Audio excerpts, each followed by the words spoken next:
नमस्कार हो भाई हो भौणी मैंने आज हूँ श्रावण मासर लास्ट सोमवार तो मु आज आसी तो गोटे मंदिर तो पूजा करी पूजा करके तापर जीवी रूम रे।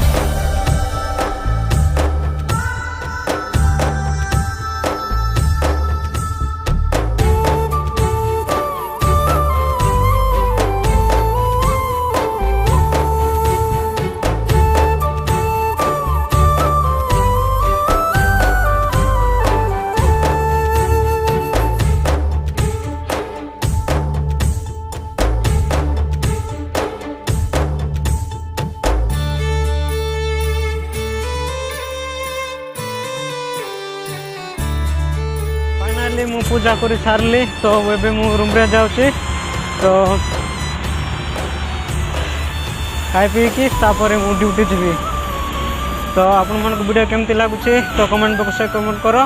तो आउ गोटे नुआ वीडियो आपण मन को स्वागत करुचे तो रोचे नेक्स्ट वीडियो आपण मन स्वागत।